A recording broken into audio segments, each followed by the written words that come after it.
ನಮಸ್ತೆ ವೀಕ್ಷಕರೇ, ನೀವು ನೋಡ್ತಾ ಇದ್ದೀರಾ ನಾನೇ ರಾಣಿ ಕಾರ್ಯಕ್ರಮಕ್ಕೆ ಸ್ವಾಗತ. ನಾನು ಪ್ರವೀಣಿ ದಾಸ್. ನಿಮಗೆಲ್ಲ ಗೊತ್ತಿರೋ ಹಾಗೆ ನಮ್ಮ ಕಾರ್ಯಕ್ರಮದ ಮುಖಾಂತರವಾಗಿ ಪ್ರತಿ ಸಂಚಿಕೆನಲ್ಲೂ ಕೂಡ ಮಹಿಳಾ ಸಾಧಕಿಯನ್ನ ಗುರುತಿಸಿ ಪರಿಚಯವನ್ನ ನಾವು ನಿಮಗೆ ಮಾಡಿಕೊಡ್ತಾ ಇದ್ದೀವಿ. ಹಾಗೆ ಇವತ್ತಿನ ಕಾರ್ಯಕ್ರಮದಲ್ಲಿ ಮಹಿಳಾ ಸಾಧಕಿ, ಸಮಾಜಕ್ಕೆ ಒಂದು ಕೊಡುಗೆಯಾಗಿ ನಿಂತಿರುವಂತಹ ಹೆಣ್ಣು ಮಗಳು, ಧೀರ ದಿಟ್ಟೆ ಅಂಥ ಒಂದು ಹೆಣ್ಣು ಮಗಳನ್ನ ನಾವು ನಿಮಗೆ ಪರಿಚಯ ಮಾಡಿಕೊಡ್ತಾ ಇದ್ದೀವಿ. ಸೊ ಇವತ್ತಿನ ಕಾರ್ಯಕ್ರಮದಲ್ಲಿ ನಾನೇ ರಾಣಿಯಾಗಿ ನಮ್ಮೊಟ್ಟಿಗೆ ಇದ್ದಾರೆ ಶ್ರೀಮತಿ ಚೇತನಾ ಬೆಳಗೆರೆಯವರು. ಮೊದಲನೇದಾಗಿ ಅವರನ್ನ ಕಾರ್ಯಕ್ರಮಕ್ಕೆ ಬರಮಾಡ್ಕೊಳ್ಳೋಣ. ಮೇಡಮ್ ನಮಸ್ತೆ, ಕಾರ್ಯಕ್ರಮಕ್ಕೆ ಸ್ವಾಗತ. ನಮಸ್ಕಾರ. ಹಾಗೆ ಅವರ ಲೈಫ್ ಸ್ಟೋರಿನ ನಾನು ಕೇಳ್ತಾ ಇದ್ದೀನಿ, ಅದರೊಟ್ಟಿಗೆ ಅಪ್ಪ ಹೇಗೆ ಅವರಿಗೆ ಪ್ರೇರಣೆ ಆದ್ರು, ಅಪ್ಪನ ಸ್ಟೋರಿನೂ ಕೂಡ ನಾವು ಕೇಳ್ತಾ ಹೋಗ್ತಾ ಇದ್ದೀವಿ. ಇನ್ನು ಅವರ ಲವ್ ಸ್ಟೋರಿ ಬಗ್ಗೆ ಕೇಳಬೇಕು ಅಂತ ನನ್ಗೆ ಅನಿಸ್ತಾ ಇದೆ. ಯಾಕಂತ ಹೇಳಿದ್ರೆ 6 ವರ್ಷ ಬ್ರೇಕ್ ತಗೊಂಡಿದ್ರು. ಅಪ್ಪನಿಗೆ ಹೇಳಿ ಹೋಗ್ತಿದ್ರಂತೆ, ಅಪ್ಪ ನಾನು ಹುಡುಗನ ಜೊತೆ ಮೂವಿ ನೋಡಕ್ ಹೋಗ್ತೀನಿ ಅಂತ. ಬಟ್ ಮೂವಿ ನೋಡಕ್ ಹೋಗಿ ಅಲ್ಲಿ ಮಲಗ್ತಿದ್ರಂತೆ. 3 hours ಚಂದ ನಿದ್ರೆ ಮಾಡಿ ಮನೆಗೆ ಬರ್ತಿದ್ರಂತೆ. ಸೊ ಇನ್ನು ಈ ಥರ ಇಂಟ್ರೆಸ್ಟಿಂಗ್ ಸ್ಟೋರೀಸ್ ಏನಿದೆ ಅವರ ಲವ್ ಸ್ಟೋರಿನಲ್ಲಿ ಕೇಳುವಂಥ ಕುತೂಹಲ ನನಗಂತೂ ಇದೆ, ನಾವು ಬಿಡಲ್ಲ. ಸೊ ಇನ್ನು ಈ ಥರದ್ದು ಯಾವುದಾದ್ರೂ ಫನ್ನಿ ಮೂಮೆಂಟ್ಸ್ ಹೇಳೋದಾದ್ರೆ? ತುಂಬ ಬೇಗನೆ ನಾನು ಈಗ ನನ್ನ ಮಕ್ಳಿಗೆ ಸ್ವಲ್ಪ ಸುಳ್ಳು ಹೇಳ್ತಾ ಇರ್ತೀನಿ. ನಾವು we met when we were 15, ಆದರೆ ನಾವು ಅವಾಗೇನು ಲವ್ ಮಾಡಲಿಲ್ಲ ಅಂತ. ಯಾಕಂದ್ರೆ ನನ್ನ ಮಗ 15 ವರ್ಷ ಈಗ. ಸೊ ಬಟ್ ನಾನು ರಂಜಿತ್ನ ಮೀಟ್ ಮಾಡಿದ್ದು ವಿಜಯ ಕಾಲೇಜಲ್ಲಿ. ಸೊ ನಾನು ಹೇಳಿದ್ನಲ್ಲ, ಸೆಕೆಂಡ್ PUC ನಾನು ಫೇಲ್ ಆದ್ದರಿಂದ, ಸೊ ನನ್ನ ಅದೊಂದು ಈ ಸಕ್ಸಸ್ ಏನಿತ್ತು ಅದರಲ್ಲಿ PUC ಇರಲಿ ಅಂತಂದರೆ ನಾನು ರಂಜಿತ್ನ ಮೀಟ್ ಮಾಡಿದ್ದು. So he was a very good friend. ಹಾಗಾಗಿ ನಮ್ಮ ಮನೆಗೆಲ್ಲ ತುಂಬ ಬರ್ತಿದ್ದೆ. ನನಗಿಂತ ಜಾಸ್ತಿ ನಮ್ಮಮ್ಮಂಗೆ ಜಾಸ್ತಿ ಫ್ರೆಂಡ್ ಅವನು. ಸೊ ಅವರು ಅವಾಗಿಂದಾನೇ ನಮ್ಮಮ್ಮಂಗೆ ತುಂಬ ಕಾಲೆಳೆಯೋದು, ಆಂಟಿ ನೀವೆಷ್ಟು ಬ್ಯೂಟಿಫುಲ್ ಆಗಿದ್ದೀರಾ ಅನ್ನೋದು, ಲಲ್ಲು ಡಾರ್ಲಿಂಗ್, ಲಲಿತಾ ಡಾರ್ಲಿಂಗ್ ಅನ್ನೋದು. ಸೊ ಅದೆಲ್ಲ ಅಮ್ಮ ಅಂದರೆ ತುಂಬ ಇದು. He was very close to the family of course. And ನಮ್ಮ ಮನೇಲಿ ಮೊದಲಿಂದನೂ ಈ ಥರ ಹೆಣ್ಮಕ್ಳೇ ಬರಬೇಕು, ಗಂಡಸರು ಹುಡುಗರು ಫ್ರೆಂಡ್ಸ್ ಇರಬಾರ್ದು, ಆ ಥರದ್ದೆಲ್ಲ ನಮ್ಮ ಮನೇಲಿ ಆ ರಿಸ್ಟ್ರಿಕ್ಷನ್ಸ್ ಇರಲಿಲ್ಲ. ಒಂದೇ ರಿಸ್ಟ್ರಿಕ್ಷನ್ ಇದ್ದಿದ್ದಂದರೆ 6 ಗಂಟೆಗೆ ಮನೆಗೆ ಬರಬೇಕು ಅಂತ. ಯಾಕಂದರೆ ಅಪ್ಪ ಪ್ರಾಬಬ್ಲಿ ಅವ್ರಿಗೆ ಆಬ್ವಿಯಸ್ಲಿ ನಮಗೆ ಭಯ ಇಲ್ದಿರ ಇರ್ಬೋದು, ನಮಗೆ ಅಪ್ಪನ ಧೈರ್ಯದ ಬಗ್ಗೆ ಗೊತ್ತಿತ್ತು ಇದೆಲ್ಲ. ಆವಾಗ ನಾನು ಟೀನೇಜರು. ಸೊ ಅವಾಗ ನಾನು ಬೈಕೋತಿದ್ದೆ, ಇದ್ಯಾವುದೋ ಹಾಯ್ ಬ್ಯಾಂಗ್ಳೂರ್ ಮಾಡಿ ಇವರು 6 ಗಂಟೆಗೆಲ್ಲ ಮನೆಗೆ ಬಾ ಅಂತಾರಲ್ಲಪ್ಪ ನನಗೆ ಅಂತ ಒಂದು ಇರಿಟೇಷನ್ ಆಗೋದು. ಬಟ್ ಅವ್ರಿಗೆ ಆ ಟೈಮಲ್ಲಿ ತುಂಬ ನಮಗೆ ಥ್ರೆಟ್ ಎಲ್ಲ ಬರ್ತಿತ್ತು. ಮನೆಗೆಲ್ಲ ಫೋನ್ ಕಾಲ್ಸ್ ಬರ್ತಾಯಿತ್ತು, ಏನೇನೋ ನಿಮಗೆ ಫೋನ್ ಎತ್ಕೊಂಡ್ರೆ ಸಾಕು ನಾವು ನಿನ್ನ ರೇಪ್ ಮಾಡ್ತೀವಿ ಅನ್ನೋದಾಗಲಿ, ನಿಮ್ಮ ಮಗಳು ನಾಳೆ ಸ್ಕೂಲ್ಗೆ ಹೋಗ್ತಿರ್ಬೇಕಾದ್ರೆ ವಾಪಸ್ ಬರಲ್ಲ ಅನ್ನೋದಾಗಲಿ, ಆ ಥರದ್ದೆಲ್ಲ ಸುಮಾರು ಥ್ರೆಟ್ಸ್ ಬರ್ತಿತ್ತು. ಸೊ ಹಾಗಾಗಿ ಅಪ್ಪಂಗೂ ಒಂದು ಭಯ ಅನ್ನೋದಿತ್ತು ಎಲ್ಲಿ ಅನಿಸುತ್ತೆ. So it was A rule, 6 ಗಂಟೆಗೆ ಮನೆಗೆ ಬರಬೇಕು ಅನ್ನೋದು. ನಾನು ಟ್ಯೂಷನ್ ಬಂಕ್ ಮಾಡಿ ರಂಜಿತ್ನ ಮೀಟ್ ಮಾಡೋಕ್ಕೆ ಅಂತ ಹೋಗ್ತಿದ್ವಿ. ಒಂದ್ಸಲ ಲಾಲ್ಬಾಗಲ್ಲಿ ಹೋಗಿದ್ವಿ, ಲಾಲ್ಬಾಗಲ್ಲಿ ಮೀಟ್ ಮಾಡಿದ್ವಿ. ಆ್ಯಂಡ್ ಲೇಟ್ ಆಗೋಯಿತು, 6:15 ಆಯಿತು. ನಾನು ಮನೆಗೆ ಬರೋಷ್ಟರಲ್ಲಿ ಅಪ್ಪ ಆಲ್ರೆಡಿ ಇದ್ದಾರೆ. ಯೂಶ್ವಲಿ ಏನಾಗುತ್ತೆ, ಅಪ್ಪ ಮನೆಗೆ ಬರೋದು ಸ್ವಲ್ಪ 7:30-8 ಗಂಟೆ ಆಗುತ್ತೆ. ಅಮ್ಮ ಹೆಂಗೋ ಮ್ಯಾನೇಜ್ ಮಾಡಿಬಿಡೋರು. ನಾನು ಅಮ್ಮಂಗೂ ಏನೋ ಒಂದು ಹೇಳ್ಬಿಟ್ಟು, ಪಾಪ ನಮ್ಮ ಅಮ್ಮಂಗೆ ಗೊತ್ತೂ ಆಗ್ತಿರ್ಲಿಲ್ವೇನೋ, ನಾನೇನೋ ಒಂದು ಮ್ಯಾನೇಜ್ ಮಾಡಿ ಹೆಂಗೋ ಸರಿ ಇರ್ತಿತ್ತು. ಬಟ್ ಅವತ್ತು ಅಪ್ಪ ಮನೇಲಿ ಆಲ್ರೆಡಿ ಇದ್ದರು. ನಾನು ಬಂದಿದ ತಕ್ಷಣ ನಾನು ಅಂದೆ, ಅಪ್ಪ ಈ ಆಟೋದವರು ಎಷ್ಟು ಇದು ಅಂದರೆ, ನಾನು ನಾಗಸಂದ್ರ ಅಂತ ಹೇಳಿದ್ರೆ ಅವರು ನನಗೆ ಇನ್ನೊಂದು ಯಾವುದೋ ನಾಗಸಂದ್ರಕ್ಕೆ ಕರ್ಕೊಂಡು ಹೊಟ್ಟೋಗ್ಬಿಟ್ರು. ನಮ್ಮ ಮನೆ ಹತ್ರ ಇರೋ ನಾಗಸಂದ್ರಲ್ಲಿ ಕರ್ಕೊಂಡೇ ಬರಲಿಲ್ಲ. ಆ ರೋಡಲ್ಲಿ ಹೋಗು ಅಂದರೆ ಅವ್ನು ಎಲ್ಲೋ ಹೋಗ್ಬಿಟ್ಟ, ಅದಕ್ಕೆ ಲೇಟ್ ಆಗೋಯ್ತು ಟ್ಯೂಷನಿಂದ ಬರೋದು ಅಂತ ಹೇಳಿದೆ. ಲ್ಯಾಬಿಂದ ಬರೋದು ಲೇಟ್ ಆಯಿತು ಅಂತ ಹೇಳಿದೆ. ಅಪ್ಪ ಹೌದಾ, ಲಾಲ್ಬಾಗಲ್ಲಿ ಏನು ಮಾಡ್ತಾಯಿದ್ದೆ ಅಂತಂದರು. ನನಗೆ ಒಂದು ಸೆಕೆಂಡ್ ಹಾರ್ಟ್ ಹಾಗೆ ನಿಂತೋಯ್ತು. ನಾನು ಲಾಲ್ಬಾಗ ಇಲ್ವಲ್ಲ ಅಂತಂದೆ ಫಸ್ಟು. ಆಮೇಲೆ ಗೊತ್ತಾಯಿತು ಅಪ್ಪನ ಹತ್ರ ಸುಳ್ಳು ಹೇಳೋದು ಇಟ್ಸ್ ಇಂಪಾಸಿಬಲ್. ಅವ್ರಿಗೆ ಇಮ್ಮಿಡಿಯೇಟ್ ಗೊತ್ತಾಗುತ್ತೆ. ನಂಗೆ ಗೊತ್ತಿತ್ತು ಅವ್ರಿಗೆ ಗೊತ್ತಾಯಿತು ಅಂತ. ನಾನು ಇಲ್ಲ ಹೀಗೆ ಫ್ರೆಂಡ್ನ ಮೀಟ್ ಮಾಡೋಕ್ಕೆ ಹೋಗಿದ್ದೆ ಅಂದರೆ, ಯಾರು ಹುಡುಗ ಅಂತ ಕೇಳಿದ್ರು. ನಾನು ನನ್ನ ಕ್ಲಾಸ್ಮೇಟು ಅಂತ ಅಷ್ಟೇ ಹೇಳಿದೆ. ನಾನು ಓಕೆ ಸರಿ, ಇನ್ನು ಪಂಚಾಯಿತಿ ಶುರುವಾಗತ್ತೆ ಅಂತ ಹೋದೆ. ಕೇಳಿದ್ರು ಯಾರು ಹುಡುಗ ಏನು ಅಂತ. ನಾನು ಓಪನ್ನಾಗಿ ಹೇಳಿದೆ, ನನಗಿಷ್ಟ ಅವನಂದರೆ ಅಂತ. ನೀನು ಏಜ್ ಎಷ್ಟು ಗೊತ್ತಾ ಅಂದರು. ನೀನು ಏನು ಓದ್ತಿದ್ಯಾ ಗೊತ್ತಾ ಅಂದರು. ಫಸ್ಟ್ PUC ಓದ್ತಾ ಇದ್ದೀನಿ, ಸೆಕೆಂಡ್ PUCಗೆ ಈಗ ಹೋಗ್ತಾ ಇದ್ದೀನಿ. ನೀನು ಏಜ್ ಎಷ್ಟು ಅಂತ. 15 ವರ್ಷ ಅಂತ. ಸೊ 15 ವರ್ಷಕ್ಕೆ ಲವ್ ಮಾಡಿದ್ರೆ ನೀನು ನೆಕ್ಸ್ಟ್ ಏನು ಓದ್ತೀಯಾ, ಕೆರಿಯರ್ ಏನು ಮಾಡ್ಕೊತೀಯಾ ಅಂದರು.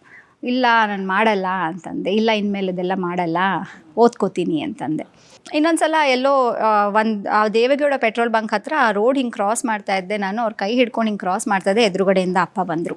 ಅಯ್ಯೋ ಅಪ್ಪ ಅಂದ್ಕೊಂಡು ಮತ್ತೆ ಸಿಕ್ಕಾಕೊಂಡ್ವಿ. ನಂಗೆ ತುಂಬ ಜನ ಹುಡುಗರು ಫ್ರೆಂಡ್ಸ್. ಒಂದ್ಸಲ ಅಪ್ಪ ನನಗೆ ಇನ್ನೂ ನೆನಪಿದೆ, ಒಂದು ಡೈರಿ ಇತ್ತು ನನ್ನ ಹತ್ರ. ಆ ಡೈರಿ ಹಿಂಗೆ ತಿರುಗಿಸಿ ನೋಡಿದ್ರು. Wrong number friends, cross connection friends, area friends, class friends, tuition friends, ಆ ಥರ ಒಂದು ಲಿಸ್ಟೇ ಇತ್ತು. ಸೊ ಎತ್ತಿ ಹಿಂಗೆ ಬಿಸಾಕಿದ್ರು, ಯಾರಾದರೂ ಹುಡುಗಿ ನಂಬರ್ ಇದೆಯಾ ನೋಡಿದ್ದು, ಎಷ್ಟು ಜನ ಹುಡುಗರು ಫ್ರೆಂಡ್ಸು, ಮತ್ತು ಯಾರು ಇವರೆಲ್ಲ ಕ್ರಾಸ್ ಕನೆಕ್ಷನ್ ಹೋದವ್ರನ್ನೆಲ್ಲ ಫ್ರೆಂಡ್ ಮಾಡ್ಕೊಂಡ್ರೆ ಹೆಂಗೆ ಅಂತ. ಸೊ ಆ ಥರ ತುಂಬ ಫ್ರೆಂಡ್ಸ್ ಇದ್ದರು.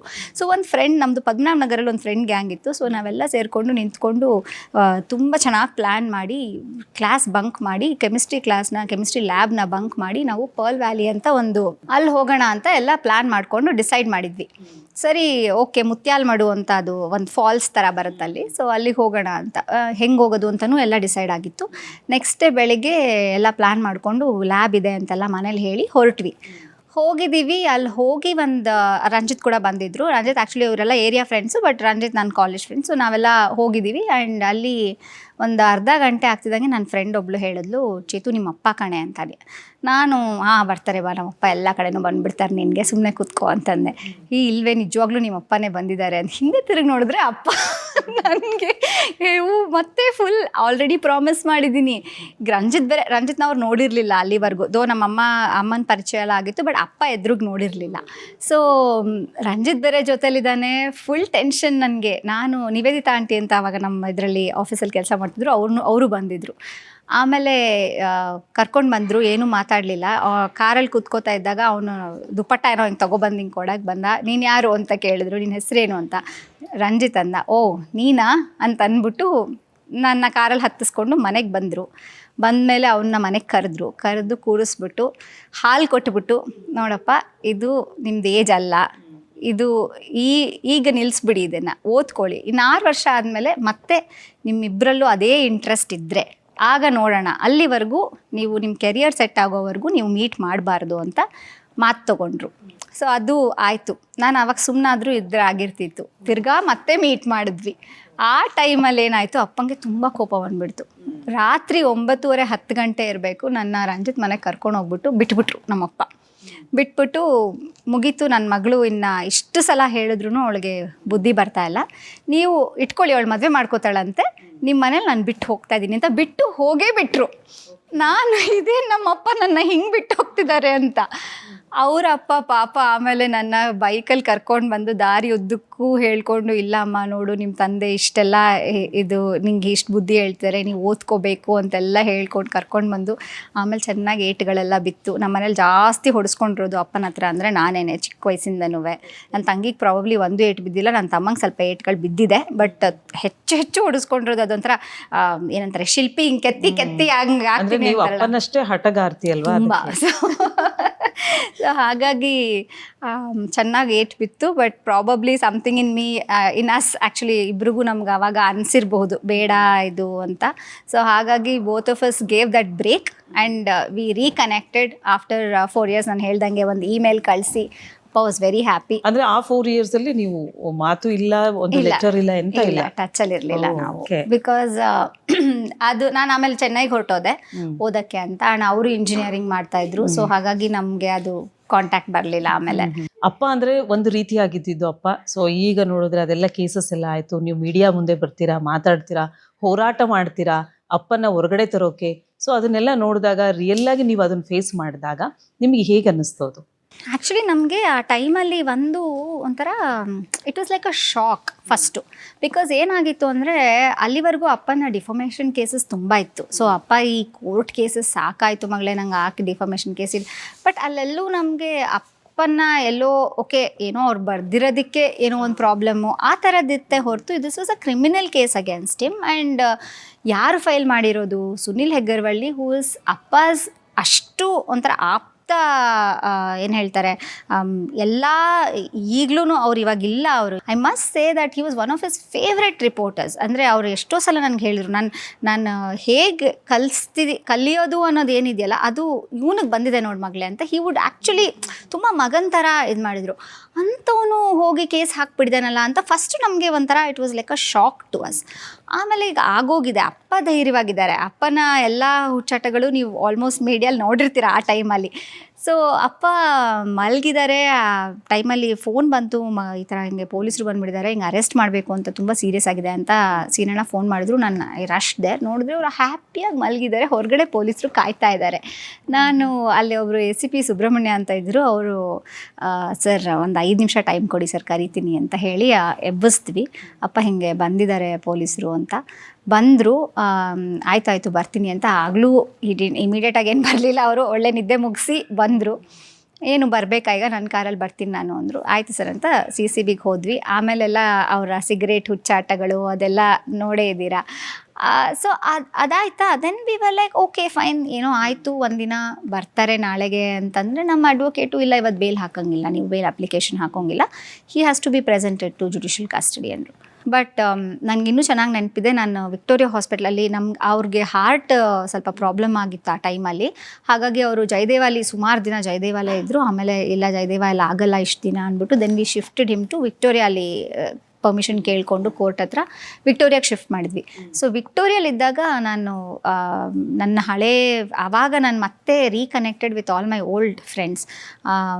ಒಬ್ಬರು TV9 ರಿಪೋರ್ಟರ್ ಇದ್ದರು, ನಾನು ಅವ್ರಿಗೆ ಮೆಸೇಜ್ ಹಾಕ್ತೆ, ಪ್ಲೀಸ್ ನನಗೆ ಅಲ್ಲಿ ಏನಾಗುತ್ತೆ, ಅವಾಗ ಬರ್ತಿತ್ತಲ್ಲ ಜೈಲಾ ಬೇಲಾ, ದಿನಾ ಹೆಡ್ಲೈನು, ರವಿ ಬೆಳಗೆರೆ ಇವತ್ತು ಪೂರಿ ತಿಂದರು, ಅವ್ರಿಗೆ ಡಯಾಬಿಟಿಸ್ ಇದೆ, ಪೂರಿ ನಮ್ಮ ಮನೇಲಿ ಮಾಡೋದೇ ಇಲ್ಲ, ಇವತ್ತು ಚಿತ್ರಾನ್ನನ ಏನೋ ರಾಗಿ ಮುದ್ದೆನ, ಆಮೇಲೆ ಏನೇನೋ. So it was very very stressful. Victoria ಹಾಸ್ಪಿಟಲಲ್ಲಿ ಕೂತಿದ್ದೀನಿ, ಮೆಸೇಜ್ ಬಂತು ನನಗೆ, ಆ ನೆಟ್ವರ್ಕ್ ಬೇರೆ ಪ್ರಾಬ್ಲಮ್ ಇತ್ತು. ಸೊ ಮೆಸೇಜ್ ಬಂತು ಬೇಲ್ ಗ್ರ್ಯಾಂಟೆಡ್ ಅಂತ. ನಾನು ತಕ್ಷಣ ಹೊರಗಡೆ ಬಂದು ಕನ್ಫರ್ಮ್ ಮಾಡ್ಕೊಳ್ಳೋಕ್ಕೆ ನೆಟ್ವರ್ಕ್ ಇರೋ ಕಡೆ ಫೋನ್ ಮಾಡಿದೆ. ಅಪ್ಪ 10 ನಿಮಿಷಕ್ಕೂ ಕೇಳ್ತಾಯಿದ್ರು, ಏನಾಯಿತು ಮಗಳೇ ಅಂತ. 10 ನಿಮಿಷ ಬರ್ತೀನಿ ಅಂದ್ಬಿಟ್ಟು ಹೋಗಿ ಮಾತಾಡಿದೆ. ಇಲ್ಲ ಬೇಲ್ ಆಗಿದೆ, ಅನ್ಕಂಡೀಷ್ನಲ್ ಬೇಲೇ ಆಗಿದೆ ಅಂತ. ತಕ್ಷಣ ವಾಪಸ್ ಬಂದು ಅಪ್ಪಂಗೆ ಹೇಳಿದೆ. ಎಷ್ಟು ಅಂದರೆ ಅವರ ಮನಸ್ಸಲ್ಲಿ ಇದ್ದಿದ್ದು ಹೆಂಗೆ ಹಿ ಹಗ್ಮಿ ಅಂದರೆ I still can feel that hug, he just hug me ಅಂತ. ನನ್ನ ಆಚೆ ತಂದುಬಿಟ್ಟೆ ಮಗಳೇ, ಗೆಲ್ಲಿಸ್ಬಿಟ್ಟೆ ನೀನು ನನ್ನ ಅಂತ. The way he said that ಇದೆಯಲ್ಲ, ನನಗೆ ಇನ್ನೂ ಅದೊಂಥರ ಕಣ್ಣು ಕಟ್ಟಂಗಿದೆ. ಅದು ಒಂಥರ ಮಗು ಮನಸ್ಸಿನ ಥರ ಅವರು. ಸೊ ಅವ್ರಿಗೆ he had to go through this ಅಲ್ಲ, ಅವ್ರ ಇಡೀ ಜರ್ನಿಲಿ ಇದು ಒಂದು he should not have problem. ಅವ್ರು ತುಂಬಾ ಅನುಭವಿಸಿದ್ದಾರೆ, ಏನೇನೋ ಅನುಭವಿಸಿದ್ದಾರೆ, ಎಷ್ಟೋ ಅವಮಾನಗಳನ್ನ ಅನುಭವಿಸಿದ್ದಾರೆ. He has lost many of his friends, he has lost his closed ones. ಆದರೆ ಇದು ಒಂದು ಇನ್ಸಿಡೆಂಟ್ ಅವ್ರ ಜೀವನದಲ್ಲಿ ಆಗಬಾರ್ದಿತ್ತೇನೋ ಅನ್ನೋದು ನನಗೆ ಯಾವಾಗೂ ಅನಿಸೋದು. ಬಟ್ ಇನ್ನೊಂದು ಕಡೆ ಏನು ಅನಿಸುತ್ತೆ ಅಂದರೆ ಆ ಇನ್ಸಿಡೆಂಟ್ ಆಗಿದ್ದರಿಂದನೇ ನನಗೆ ಒಂದು ಥರದ ಬಂಡ ಧೈರ್ಯ ದಟ್ ಯಾರೇನು ಮಾಡ್ತಾರೆ ಅನ್ನೋದಿತ್ತಲ್ಲ, ಅದಕ್ಕಿಂತ ನಾವು ಹೇಗೆ ನಡ್ಕೋಬೇಕು ಅಂಥ ಸಿಚುವೇಶನ್ಸಲ್ಲಿ ನಾವು ಹೇಗೆ ಧೈರ್ಯವಾಗಿರಬೇಕು ಅನ್ನೋದು it taught me a lot of things. So ಎಷ್ಟೋ ಎಪಿಸೋಡ್ಸ್ ಅವ್ರ ಸುತ್ತ ಆಗಿದ್ರೂ ನನಗೆ ಅದು ಒಂಥರ it's been a lesson to me. So ವೀಕ್ಷಕರೇ, ಇವತ್ತಿನ ಕಾರ್ಯಕ್ರಮದಲ್ಲಿ ಅದ್ಭುತವಾದಂತಹ ಪತ್ರಕರ್ತೆ ನಮ್ಮೊಟ್ಟಿಗೆ ಇದ್ದಾರೆ. ಅವರ ಲೈಫ್ ಸ್ಟೋರಿನ ನಾವು ಕೇಳ್ತಾ ಹೋಗ್ತಾ ಇದ್ದೀವಿ. ಅವರಿಗೆ ಪ್ರೇರೇಪಣೆ ಯಾರು? ತಂದೆಯಿಂದ ಪ್ರೇರೇಪಣೆ ಆಗಿದ್ದಂತಹ ತಂದೆ ಸ್ಟೋರಿ ಹೇಳ್ತಾ ಇದ್ದಾರೆ. ಜೊತೆಗೆ ಅಮ್ಮನ ಕುರಿತಾಗಿ ಕೂಡ ಒಂದು ಇಂಟ್ರೆಸ್ಟಿಂಗ್ ವಿಚಾರವನ್ನ ನಮ್ಮೊಟ್ಟಿಗೆ ತಿಳಿಸ್ತಾ ಇದ್ದಾರೆ. ಸೊ ಅವರ ಲೈಫ್ ಹಿಸ್ಟ್ರಿನ ನಾವು ಕೇಳ್ತಾ ಹೋಗ್ತಾ ಇದ್ವಿ. ಈಗ ಅಪ್ಪ ಸಮಾಜಕ್ಕೆ ಒಬ್ಬ ಹೀರೋ ಆಗಿ ನಿಂತಿದ್ದಾರೆ ಅಂತ ಹೇಳಿದ್ರೆ ಅದಕ್ಕೆ ಮುಖ್ಯ ಕಾರಣ ಅಮ್ಮ ಅಂತ ಹೇಳಿದ್ರೆ ಖಂಡಿತ.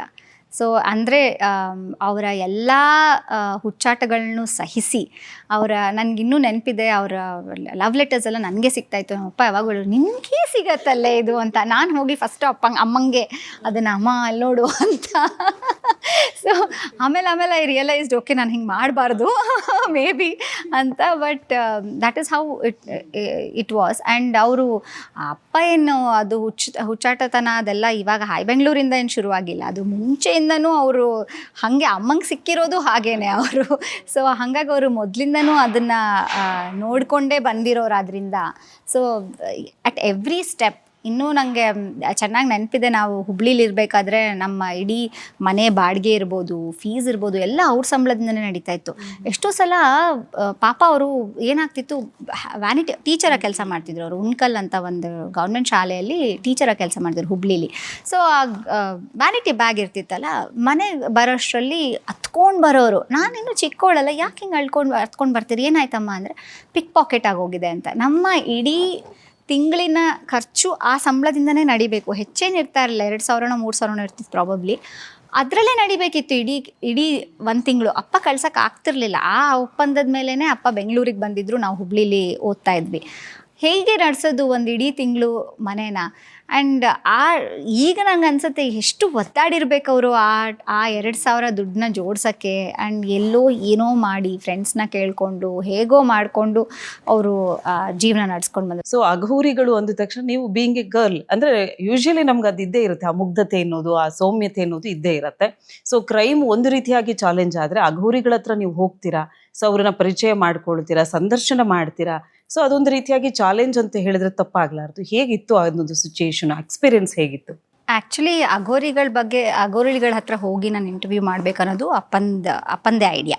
ಬಿಕಾಸ್ ಅವರು ಅಘೋರಿಗಳ ನಡುವೆಲಿ ಅಂತ ಒಂದು ಬುಕ್ಕೇ ಆಲ್ರೆಡಿ ಬರೆದಿದ್ರು. ತುಂಬ ಚೆನ್ನಾಗಿ ಗೊತ್ತಿಲ್ಲ ಅವ್ರ ಪರ್ಪಸ್ ಏನು, ಅವ್ರು ಏನಕ್ಕೆ ಅಲ್ಲಿದ್ದಾರೆ ಏನು ಅಂತೆಲ್ಲ. ಅವರು ಹಾಗೆ ಈಗ ಕುಂಭಮೇಳದಲ್ಲಿ ಅಲ್ಲಿ ಇಲ್ಲಿ ನೋಡೋಕ್ಕೆ ಸಿಗ್ತಾರೆ. Otherwise they are deep inside the forest. ಅವರು ಇದರಲ್ಲಿರಲ್ಲ, ಎಲ್ಲೋ ಒಳಗೆ ಕೂತಿರ್ತಾರೆ. ಅವರು ಹಾಗೆ ನಾರ್ಮಲಾಗಿ ಓಡಾಡಿಕೊಂಡು ಹಾಗೆಲ್ಲ ಇರೋದಿಲ್ಲ ಅವರು. ನಾವು ಹರಿದ್ವಾರಕ್ಕೆ ಹೋದ್ವಿ, ಅಲ್ಲಿಂದ ಕಾರಲ್ಲಿ ಹೋಗ್ಬೇಕಾಗಿ ಬಂತು. ಸೊ ಕಾರಲ್ಲಿ ಹೋಗ್ತಿರ್ಬೇಕಾದ್ರೆ ಅವರು ನಮ್ಮ ಕಾಂಟ್ಯಾಕ್ಟ್ ಯಾರು ಕೊಟ್ಟಿದ್ರಲ್ಲ ಅವ್ರು ಹೇಳಿದ್ರು ಮಾಂಸ್ ಮದಿರಾ ಬೇಕೇ ಬೇಕು ಅಂತ. ಮಾಂಸ್ ಅಂದರೆ ಕೋಳಿನೋ ಏನಾದರೂ ಒಂದು ಮಾಂಸ, ಅದು ಅಲೈವ್ ಇರಬೇಕು, ಸತ್ತಿರಬಾರ್ದು, ಅದು ಬೇಕು. ಇನ್ನೊಂದು ಮದಿರಾ, ಕುಡಿಯೋದಕ್ಕೆ. ಮದಿರಾ ವಾಸ್ ಈಸಿ ನಮಗೆ ಕ್ಯಾರಿ ಮಾಡೋಕ್ಕೆ, ಪರವಾಗಿಲ್ಲ. ರಿಷಿಕೇಶಲ್ಲಿ ಯು ಕಾಂಟ್ ಕ್ಯಾರಿ ಮೀಟ್, ತೊಗೊಂಡು ಹೋಗೋಕ್ಕೆ ಸಾಧ್ಯನೇ ಇಲ್ಲ. ಆ್ಯಂಡ್ ಅದು ಬದುಕಿರಬೇಕು. ಆ ಕೋಳಿ ಸೌಂಡ್ ಮಾಡಿದ್ರೆ ಹೆಂಗೆ ತೊಗೊಂಡು ಹೋಗೋದು? ಫಸ್ಟ್ ಚಾಲೆಂಜ್ ನಮಗೆ, ಹೇಗಿದನ್ನು ಎತ್ಕೊಂಡು ಹೋಗೋದು ಅಲ್ಲಿಗೆ ಅಂತ. ಅದು ಬೇರೆ ಅವರು ಕೊನೆಗೇನಂದರು, ಇಲ್ಲ ನೀವು ಬೆಳಿಗ್ಗೆ ಹೊತ್ತು ನೀವು ಹೋದರೆ, ನೀವು ಒಳಗೆ ಹೋದರೆ ಸ್ವಲ್ಪ ಇಂಟೀರಿಯರಲ್ಲಿ ನಿಮಗೆ ಸಿಗ್ಬೋದೇನೋ ಒಂದು 4-5 ಜನ. ಬಟ್ ನೀವು ರಾತ್ರಿ ಬಂದರೆ ನಿಮಗೆ ಆ್ಯಕ್ಚುಲ್ ಅವ್ರದ್ದು ಇದನ್ನೆಲ್ಲ ನೋಡಬಹುದು. ಅವರು ಈ ಇದರಲ್ಲಿ ಹೆಣ ಸುಡ್ತಾ ಇರ್ತಾರಲ್ಲ, ಇದ್ರ ಮೇಲೇ ಕೂತ್ಕೊಂಡು ಅವರು ಅದನ್ನೇ ತಿಂತಾರೆ ಅಂತೆಲ್ಲ ಆ ಥರ ಎಲ್ಲ ಹೇಳಿದ್ರು.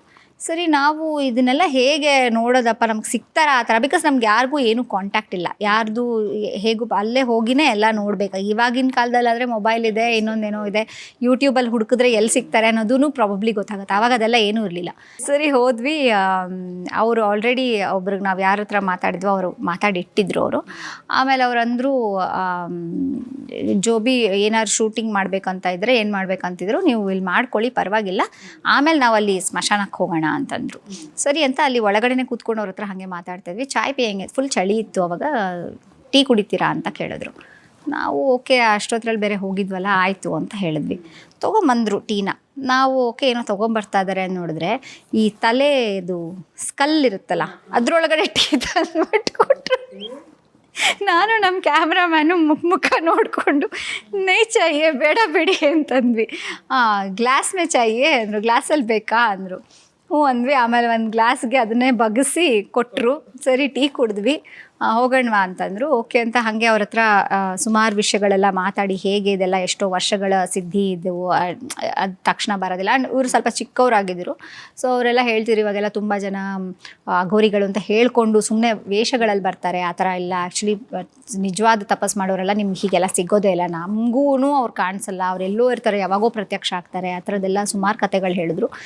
ಮನುಷ್ಯರನ್ನ ಕಂಡ್ರೆ ಅವ್ರಿಗೆ ಅಷ್ಟು ಆಗಲ್ಲ. ಹೌದು, ಸಿಡುಕ್ತಾರೆ ಸಡನ್. ನಮ್ಗೆ ಅದೇ ಭಯ ಆಗಿದ್ದು ಅವ್ರಿಗೆ.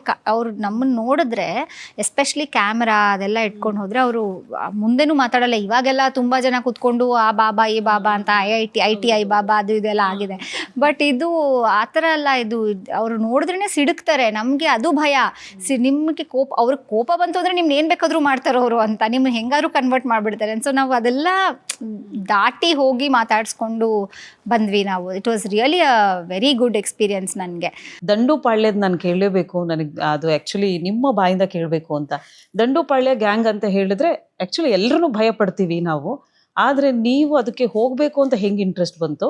ಆಮೇಲೆ ಯಾಕೆ ಅಲ್ಲಿಗೆ ಹೋದ್ರಿ? ಅದರಿಂದ ನಿಮ್ಗೆ ಏನು ಪ್ರಯೋಜನ ಅಥವಾ ಏನು ಗೊತ್ತಾ? ಸೊ ಹೋದ್ವಿ, ಅಲ್ಲಿ ರಿಪೋರ್ಟ್ ಮಾಡಿದ್ವಿ, ಸಮಾಜಕ್ಕೆ ಏನೋ ಒಂದು ಮೆಸೇಜ್ನ ಕೊಟ್ವಿ, ಅಷ್ಟೇ ಆಗಿತ್ತಾ? ಅದನ್ನು ಹೊರತುಪಡಿಸಿ ಬೇರೆ ಏನಿತ್ತು ನಿಮ್ಮ ಮೈಂಡಲ್ಲಿ ಅಂತ?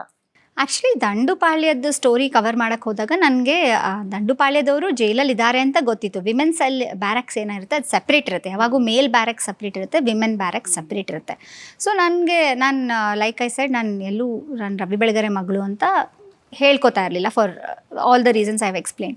ಸೊ ನಾನು ಇಲ್ಲಿ ಜೈಲ್ ಒಳಗಡೆ ಹೋದಾಗ ಏನಾಯಿತು, ಅಲ್ಲಿ ಹಾಗೆ ಮಾತಾಡ್ಸ್ಕೊಂಡು ಅಲ್ಲಿ ವಾರ್ಡನ್ ಒಬ್ಬರು ಜೊತೇಲಿ ಬಂದಿದ್ದರು.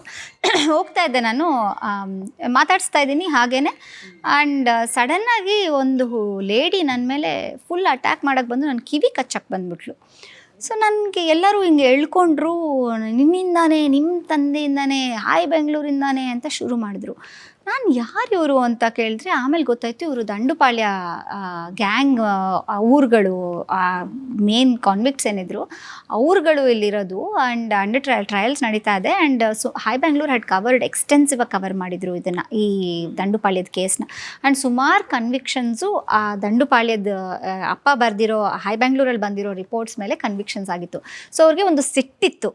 ಆ ಸಿಟ್ಟು ಮೇಲೆ ಅವ್ರು ನನ್ನ ಹಾಗೆ ಅಟ್ಯಾಕ್ ಮಾಡಿದ್ದು. ಆಮೇಲೆ ಮಾತಾಡಿ ನಾನು ಅವ್ರ ಹತ್ರ ಸ್ವಲ್ಪ ಸಮಾಧಾನವಾಗಿ ಮಾತಾಡಿದ್ಮೇಲೆ ಅವಳನ್ನ ಆಚೆ ಅವ್ರನ್ನ ಬೇರೆ ಕಡೆ ಕರ್ಕೊಂಡು ಹೋಗಿ ಬೇರೆ ಮೆಂಬರ್ಸ್ ಜೊತೆ ಎಲ್ಲ ಮಾತಾಡ್ಸಿಸಿ ಕರ್ಕೊಂಬಂದರು ನನಗೆ. So this was one experience of ದಂಡುಪಾಳ್ಯದ ಇದು ನನಗೆ. ಸೊ ಈಗಿನ ಮಹಿಳೆಯರಿಗೆ ಅಥವಾ ಈಗಿನ ಯುವ ಪೀಳಿಗೆಗೆ ನೀವು ಹೇಳುವಂಥ ಮಾತುಗಳು ಏನಾಗಿರುತ್ತೆ? ಯಾಕಂತ ಹೇಳಿದ್ರೆ ಒಂದು ಪುಟ್ಟ ರೀಸನ್ಗೆ ಆತ್ಮಹತ್ಯೆ ಮಾಡ್ಕೊಳ್ತಾ ಇದ್ದಾರೆ, ಡಿಪ್ರೆಷನ್ಗೆ ಹೋಗ್ತಾ ಇದ್ದಾರೆ. ಅಂದರೆ ಆ ಸಿಚುಯೇಷನ್ನ ನಾವು ಎದುರಿಸೋಕೆ ಆಗ್ತಾನೇ ಇಲ್ಲ. ಸೊ ಇದಕ್ಕೆ ಏನು ಮೇನ್ ರೀಸನ್ ನಿಮ್ಮ ಪ್ರಕಾರವಾಗಿ ಏನಿರ್ಬೋದು? ಹಾಗೆ ಅದನ್ನು ನಾವು ಎದುರಿಸಿ ನಿಲ್ಲಬೇಕು ಅಂತ ಹೇಳಿದ್ರೆ ಏನು ಚೇಂಜಸ್ ಮಾಡ್ಕೊಳ್ಬೇಕು ನಾವು ಈಗಿನ ಸಮಾಜದಲ್ಲಿ ಅಂತ? ನಾನು ನೋಡಿರೋ ಹಾಗೆ 20 ವರ್ಷದ ಮುಂಚೆ ಇದ್ದಿದ್ದಕ್ಕೂ ಈಗಲೂ, ಅಥವಾ 40 ವರ್ಷದ ಮುಂಚೆ ಇದ್ದಕ್ಕೂ ಈಗಲೂ ಒಂದು ಡಿಫ್ರೆನ್ಸ್ ಏನಂದರೆ, ಒಂದು ಅರ್ಬನ್ ಲೋನ್ಲಿನೆಸ್ ಅಂತ ಬಂದಿದೆ. ಅಂದರೆ ಒಂಥರದ ಲೋನ್ಲಿನೆಸ್. ನೀವು ನೋಡಿ, ನೀವು ಸಂಬಂಧಗಳು ನೋಡಿ, ಡೀಪ್ ಕನೆಕ್ಷನ್ಸ್ ಇಲ್ಲವೇ ಇಲ್ಲ. ತುಂಬ ಸರ್ಫೇಸ್ ಲೆವೆಲಲ್ಲಿ ಹೋಗ್ತಾ ಇರ್ತೀವಿ ನಾವು. ಯಾರನ್ನೋ ನಾವು ತುಂಬ ಬೆಸ್ಟ್ ಫ್ರೆಂಡ್ ಅಂತ ಇರ್ತೀವಿ, ಬಟ್ ಆ ಬೆಸ್ಟ್ ಫ್ರೆಂಡೇ ಅಲ್ಲ ನಮಗೆ. ಆ ಡೀಪ್ ಕನೆಕ್ಷನ್ ಇಲ್ಲವೇ ಇಲ್ಲ. ತುಂಬ ಜನ ಮಕ್ಕಳಿಗೆ ಕಾಡೋ ಅಂಥ ವಿಷಯನೇ, ನನ್ನ ಜೊತೆ ಯಾರೂ ಫ್ರೆಂಡ್ಸೇ ಇಲ್ಲ, ನನಗೆ ಯಾರೂ ಫ್ರೆಂಡ್ಸೇ ಸಿಗ್ತಾ ಇಲ್ಲ, ನನ್ನ ಇಷ್ಟಪಡೋವಂಥ, ನನ್ನ ಜೊತೆನೇ ಇರೋವಂಥ ಫ್ರೆಂಡ್ಸ್ ಸಿಗ್ತಾ ಇಲ್ಲ. ಸೊ ನಾವು ಅದು ಸಹಜ ಗುಣ. ಅದು ನಾವು ಎಲ್ಲರೂ ಏನು ಮಾಡ್ತೀವಿ, ಒಬ್ರಿಗೊಬ್ರು ಕ್ಲಿಂಗ್ ಮಾಡ್ಕೊತೀವಿ. ನಾವು ಹೀಗೆ ಒಬ್ರನ್ನೊಬ್ರು ಕ್ಲಿಂಗ್ ಮಾಡ್ಕೋತಾ ಹೋಗ್ತೀವಿ. ಸೊ ನನಗನ್ಸೋ ಪ್ರಕಾರ ಏನಂದರೆ, ಈಗಿನ ಯುವ ಪೀಳಿಗೆಗೆ ನಾನು ಹೇಳೋದೆ ಅಂದರೆ, ಕ್ಲಿಂಗ್ ಆಗಬೇಡಿ ಯಾರಿಗೂ. ನಿಮಗೆ ನೀವು ಕ್ಲಿಂಗ್ ಆಗಿ, ಆ್ಯಂಡ್ ಇನ್ನೊಬ್ಬರ ಜೊತೆ ಕಂಪ್ಯಾರಿಸನ್ ಮಾಡ್ಕೋಬೇಡಿ. ನಿಮ್ಮನ್ನು ನೀವು ನೆಕ್ಸ್ಟ್ ಲೆವೆಲ್ಗೆ ಯಾವ ಥರ ತೊಗೊಂಡು ಹೋಗಿದ್ದೀರಾ ಅಥವಾ ತೊಗೊಂಡು ಹೋಗೋಕ್ಕೆ ನಿಮ್ಮ ಕೈಲಿ ಸಾಧ್ಯನಾ, ಅದನ್ನು ಫೋಕಸ್ ಮಾಡಿ. Don't focus on the noise around, focus within the noise around. So ಒಳಗಡೆ ಬರ್ತಿರೋ ಒಂದು ನಾಯ್ಸ್ ಮೇಲೆ ಫೋಕಸ್ ಮಾಡಿ. ಆ್ಯಂಡ್ ಆದಷ್ಟು ನಂಗೆ ಗೊತ್ತು, ಸುಮಾರು ನಮ್ಮದೆಲ್ಲ ಟೆಕ್ನಾಲಜಿ, ಮೊಬೈಲು ಅದೆಲ್ಲ ನಮಗೆ ಬೇಕು ಅಂತ. ಆದರೆ ಈ ಸೋಷಿಯಲ್ ಮೀಡಿಯಾ ಅದರಿಂದ ಎಷ್ಟು ಬೇಕೋ ಅಷ್ಟು ಮಾತ್ರ ತಗೊಳ್ಳಿ. Do not believe the lies that the social media tell you. ಯಾರ್ದೋ ಒಬ್ಬರು ಲೈಫು ತುಂಬ ಚೆನ್ನಾಗಿ ಕಾಣ್ತಾ ಇದೆ ಅಂತಂದರೆ ಅವ್ರ ಲೈಫ್ ತುಂಬ ಕೆಟ್ಟದಾಗಿರುತ್ತೆ ಅನಿಸುತ್ತೆ ನನಗೆ. ಅದು ಆ ಸೋಷಿಯಲ್ ಮೀಡಿಯಲ್ಲಿ ಹಾಕೋದು ಯಾವುದು ನಿಜ ಇರೋದಿಲ್ಲ. ಸೊ ಇಷ್ಟನ್ನು ನೀವು ಮಾಡಿಕೊಂಡ್ರೆ, I think that itself is more then enough. ಒಂದು, don't cling to yourself, don't cling to others, cling to yourself. And ಎಲ್ಲ ಎಮೋಷನ್ಸ್ಗೆ ಎಲ್ಲದಕ್ಕೂ ನಿಮ್ಮಲ್ಲೇ ಆನ್ಸರ್ಸ್ ಇದೆ. So do not try to find it in somebody else. It is all within you. And ಇನ್ನೊಂದು, ಏನೇ ಆದ್ರೂ maximum ಏನಾಗುತ್ತೆ, ಸಾವುಗೊಂದು ಹೆದರ್ಬೇಕು ನಾವು. ಅದು ಬಿಟ್ಟು ಇನ್ಯಾವುದಕ್ಕೂ ಹೆದರೋ ಅವಶ್ಯಕತೆ ಇಲ್ಲ. ಆ್ಯಂಡ್ ಸತ್ತ ಮೇಲೆ ಡು ಯು ಇವನ್ ನೋ ನಾವೇನಾಗಿದ್ದೀವಿ ನಮಗೆ ಏನೂ ಗೊತ್ತಿರೋದಿಲ್ಲ. ಸೊ ಹೆದರಿಕೆ ಯಾಕೆ? So let's move ahead with it. ಏನೇ ಬಂದರೂ, ಯಾವ ಚಾಲೆಂಜೇ ಬಂದರೂ ಇಷ್ಟೇ ತಾನೇ, ನೆಕ್ಸ್ಟ್ ಏನು ಮಾಡೋಣ? ನಾನು ನಮ್ಮ ತಾಯಿ ಹತ್ರ ಕಲ್ತಿರೋದೇನೆ ವಾಟ್ ನೆಕ್ಸ್ಟ್ ಅಂತ. ಸೊ ವಾಟ್ ನೆಕ್ಸ್ಟ್ ಅನ್ನೋ ಕ್ವೆಶ್ಚನ್ನ ಪ್ರತಿ ಸತಿ ಕೇಳ್ಕೊಳ್ಳಿ. Don't look back and say, learn from your mistakes, but don't look back and ಅಲ್ಲೇ ಕುತ್ಕೊಂಡ್ಬಿಡಬೇಡಿ. Just move ahead, keep moving. ಇನ್ನೊಂದು ಕ್ವೆಶನ್ ಏನು ಅಂತ ಹೇಳಿದ್ರೆ, ಈಗ ತಂದೆ ತಾಯಿ ಆದವರು ಮಕ್ಕಳನ್ನ ಹೇಗೆ ಸಾಕಬೇಕು ಅಂತ ಯಾಕೆ ಕೇಳ್ತಿದ್ದೀನಿ ಅಂತ ಹೇಳಿದ್ರೆ, ಈಗಿನ ಕಾಲದಲ್ಲಿ ತಂದೆ ತಾಯಿ ಅಂದ್ರೆ ಏನು ಮಾಡ್ತಾರೆ, ಇರೋದು ಒಂದೇ ಮಗು, ತುಂಬಾ ಮುದ್ದು ಮಾಡ್ತಾರೆ ಅಥವಾ ತುಂಬಾ ಸ್ಟ್ರಿಕ್ಟ್ ಮಾಡ್ತಾರೆ. ಸೊ ಎಲ್ಲೋ ಒಂದು ಕಡೆ ಎಡುತ್ತಾ ಇದ್ದಾರೆ ಅಂತ ನಿಮಗೆ ಅನ್ಸುತ್ತಾ? ಪೇರೆಂಟಿಂಗ್ ಅನ್ನೋದು ಇಸ್ ವೆರಿ ಒಂಥರ ಏನಂತಾರೆ, ತುಂಬ ಇಂಡಿವಿಜುವಲ್ ಲೆವೆಲ್ ಇದು. ಅದು I don't know if I can talk for all parents, but ನಾನು ಕಲ್ತಿರೋದು ಆ್ಯಂಡ್ ನಾನು ನೆಕ್ಸ್ಟ್ ನನ್ನ ಮಕ್ಕಳಿಗೆ ನಾನು ಕಲಿಸ್ತಾ ಇರೋದು ಅಂದರೆ, ಒಂದು, to be very humble. First of all, ನಿನಗೆ ನನ್ನ ಹತ್ರ ದುಡ್ಡಿದೆ, ನನ್ನ ಹತ್ರ ಕಾರ್ ಇದೆ, ಇನ್ನೊಂದೇನೋ ಇದೆ, ಅದು ಆ ಪಾಂಪ್ ಆ್ಯಂಡ್ ಪ್ರೈಡ್ ಇದೆಯಲ್ಲ, ಅದನ್ನು ಹೇಗಾದರೂ ಮಾಡಿ ಮನೆಯಲ್ಲಿ ಒಂದು ವಾತಾವರಣ ಇರಬೇಕು where you are actually humble. ನಿಂಗೆ ಅದೆಲ್ಲ ಇರಬಹುದೇನೋ, ಆದರೆ ನೀನೇನು ಅನ್ನೋದನ್ನು ನೀನು first as parents, husband and wife. ನಾನು ಆಗಲೇ ಹೇಳ್ದಂಗೆ, ನಾನು ನೋಡಿದ್ದು ನಮ್ಮ ಅಪ್ಪ ಅಮ್ಮ ಯಾವತ್ತೂ ನಮ್ಮ ಮುಂದೆ ಕೂಗಾಡಿ, ಕಿರ್ಚಾಡಿ, ಜಗಳ ಮಾಡಿ ಅದು ಯಾವುದೂ ನೋಡಿಲ್ಲ. All that I saw was them hugging each other, kissing each other, being nice to each other. So ಅವ್ರ ಕೋಪಗಳನ್ನೆಲ್ಲ ಅವರು ಬೆಡ್ರೂಮ್ ಒಳಗಡೆ ಮಾಡ್ಕೊಡ್ತಿದ್ರೇನೋ, ಜಗಳ ಮಾಡ್ತಿದ್ರೇನೋ, ಇಲ್ಲ ಅಂತ ನಾನು ಹೇಳೋದಿಲ್ಲ. ಅಮ್ಮ ಕಣ್ಣೀರು ಹಾಕಿರ್ಬೋದು, ಬಟ್ ನಮ್ಮ ಮುಂದೆ ಕೂತ್ಕೊಂಡು ಕ್ರಿಬ್ ಮಾಡಿಲ್ಲ ಅದ್ರ ಬಗ್ಗೆ. ಸೊ ನಾನು ಹೇಳೋದು, parents should first of all learn that. Show your love. It's okay. ನಮ್ಮ ಸಮಾಜದಲ್ಲಿ ಒಂದು ಹಗ್ ಮಾಡೋದು ಅಂದ್ರೇ ಎಲ್ಲರೂ ಅಯ್ಯೋ ಏನು ಹೀಗೆ ಮಕ್ಳ ಮುಂದೆನಾ ಅಂತ. No, that's not true. Show them that this is how love is shown. ಈಗ ಚೇತನ ಅವ್ರಿಗೆ ತುಂಬ ಖುಷಿಯಾದಾಗ ಸಂಗೀತ ಕೇಳ್ತಾರೆ, ತುಂಬ ಬೇಜಾರಾದಾಗಲೂ ಸಂಗೀತ ಕೇಳ್ತಾರೆ. ಅಪ್ಪ ಮಗಳು ಸೇರಿ ಯಾವಾಗಲೂ ಗುನುಗ್ತಾ ಇರುವಂಥ ಒಂದು ಹಾಡು, ಒಂದು 4 ಲೈನ್ ನನಗೋಸ್ಕರ ಬೇಕೀಗ. ನನಗೆ ಅಪ್ಪ ಯಾವಾಗೂ ರಾಜ್ ಕಪೂರ್ದು ತುಂಬ ಫ್ಯಾನ್ ಅವರು. ಯಾಕಂದರೆ ಅದರಲ್ಲಿ 3 ಜನ ಮಕ್ಕಳು ಎಲ್ಲ ಬರ್ತಾರೆ ಆ ಹಾಡಲ್ಲಿ. ಸೊ ಆ ಹಾಡು ಯಾವಾಗೂ ಹೇಳೋರು, ಪ್ಯಾರ್ ಹುವಾ ಇಕ್ರಾರ್ ಹುವಾ ಹೇ ಪ್ಯಾರ್ ಸೆ ಫಿರ್ ಕ್ಯೂ ಡರ್ತಾ ಹೇ ದಿಲ್. ಆ ಹಾಡು ನನಗೆ I don't know, that picture always reminds me of ನಮ್ಮ ಫ್ಯಾಮಿಲಿ ಅಂತ ನನಗೆ ತುಂಬ ಅನಿಸುತ್ತೆ. ಯಾಕಂದರೆ ಆ 3 ಮಕ್ಕಳು ಅಪ್ಪ ಅಮ್ಮ ಅಂದರೆ ಇದೆ ಲೈಕ್ ಒಂದು ಹ್ಯಾಪಿ ಮೂಮೆಂಟ್ ಅಂತ ಅನಿಸುತ್ತೆ ನಂಗೆ ಅದೇನೋ. ಸೊ ಜ್ಞಾನ ಹೆಚ್ಚಾದಷ್ಟು ಸರಳತೆ ಹೆಚ್ಚಾಗುತ್ತೆ ಅಂತ ನಾನೆಲ್ಲೋ ಓದಿದ್ದೆ, ಅದು ನಿಜವಾಗ್ಲೂ ಇವತ್ತು ಪ್ರೂವ್ ಆಯಿತು. ಥ್ಯಾಂಕ್ ಯು ಸೋ ಮಚ್ ನಮ್ಮ ಕಾರ್ಯಕ್ರಮದಲ್ಲಿ ಭಾಗವಹಿಸಿದ್ರಿ. ನಿಮ್ಮ ಅನುಭವದ ಮಾತುಗಳು ಈಗಿನ ಯಂಗ್ಸ್ಟರ್ಗೆ ನಿಜವಾಗ್ಲೂ ಒಂದು ಸಾಧನೆಯ ಮೆಟ್ಟಿಲಾಗುತ್ತೆ ಅಂತ ನಾನು ಅಂದ್ಕೊಂಡಿದ್ದೀನಿ. ನೀವು ಸಹ ತುಂಬಾ ನನ್ನಲ್ಲಿ ನಾನು ಇಷ್ಟೊಂದೆಲ್ಲ ಮಾತಾಡಬಲ್ಲೆನಾ, ಇಷ್ಟೆಲ್ಲ ನನ್ನ ಹತ್ರ ಹೇಳೋಕ್ಕಿದೆಯಾ ಅಂತ ನೀವು ಆ್ಯಕ್ಚುಲಿ ನೀವು ಕೇಳಿರೋ ಕ್ವೆಶ್ಚನ್ಸಿಂದನೇ ಅದು ಆಚೆ ಬಂದಿರೋದು. And you been excellent host. Thank you very much. ತುಂಬ ಖುಷಿ ಆಯಿತು ನಿಮ್ಮ ಹತ್ರ ಮಾತಾಡಿ. Thank you so much ma'am. So ಮತ್ತೊಮ್ಮೆ ನಿಮಗೆ ನಮ್ಮ ಕಾರ್ಯಕ್ರಮಕ್ಕೆ ಬಂದಿದ್ದಕ್ಕಾಗಿ ಪ್ರೀತಿಯಿಂದ ಧನ್ಯವಾದಗಳು. Thank you. ವೀಕ್ಷಕರೇ, ಇದಾಗಿತ್ತು ಇವತ್ತಿನ ವಿಶೇಷ ಕಾರ್ಯಕ್ರಮ. ನೋಡ್ತಾ ಇರಿ, ಇದು ಅಶ್ವವೇಗ ನ್ಯೂಸ್, ಸತ್ಯಾನ್ವೇಷಣೆಯ ಓಟದಲ್ಲಿ.